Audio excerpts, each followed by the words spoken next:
김학균 리서치 연구위원 자리하셨습니다. 어서 오세요. 네, 안녕하십니까? 시간 내주셔서 고맙습니다. 바쁘실 예, 텐데. 네. 감사합니다.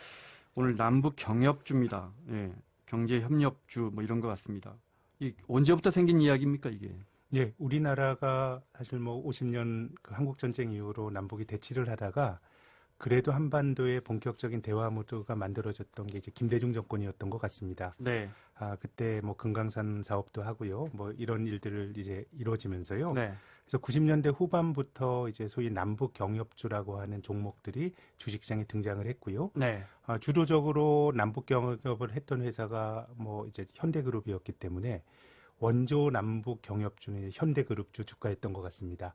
당시에도 남북 정상회담을 한다 그럴 때는 현대그룹주 주가가 많이 오르고 네. 또 이제 남북 관계가 삐그덕거리면은 또 주가가 많이 떨어지는 모습이 나타났었는데요.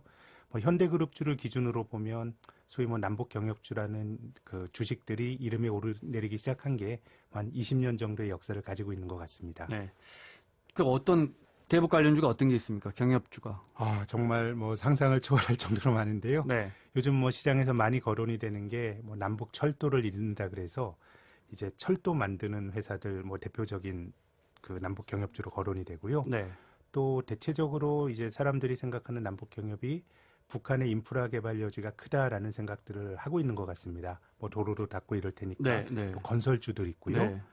또 심지어는 농업 교류가 활발이 될 거라 그래서 종묘 주식도 남북 경협주라는 이름으로 움직이고 있어서요. 네.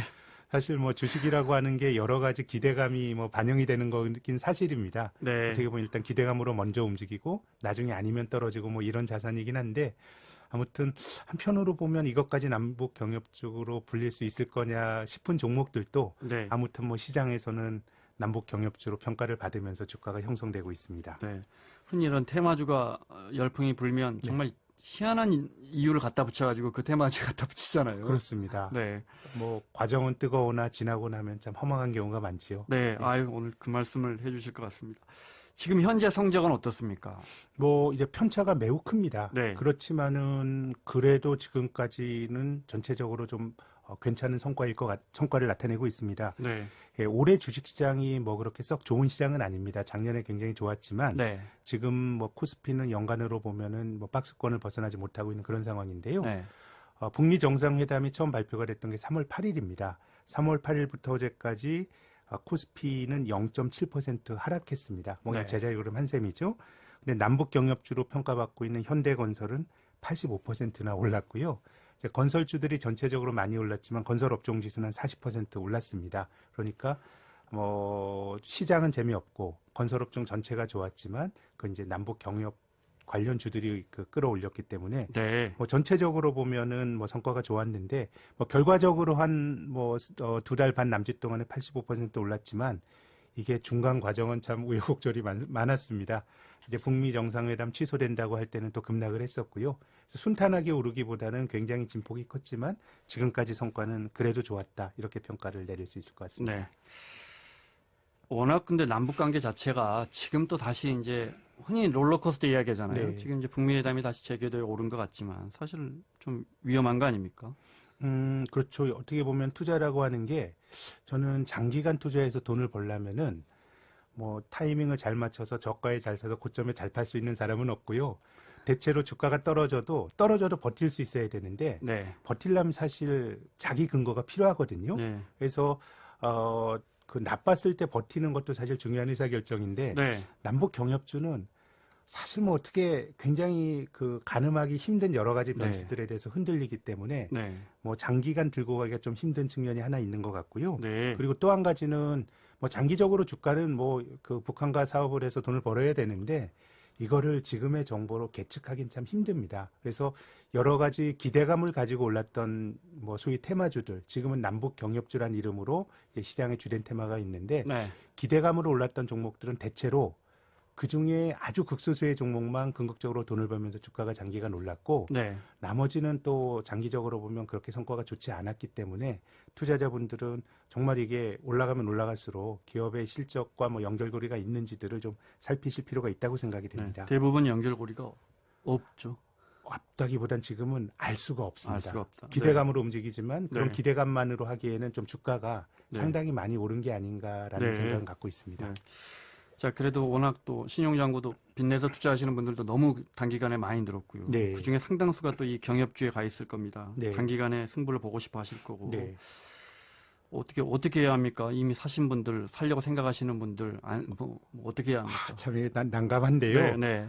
지금 경협주들이 남북 경협 그 한 가지에 대한 기대만으로 그 주가가 형성이 되어 있는 종목들은 그래도 조금 피하시는 게 좋을 것 같습니다. 네. 이제 기존 사업에서 돈을 벌면서 경협을 하는 것들은 좀 그나마 좀 괜찮을 것 같고 네.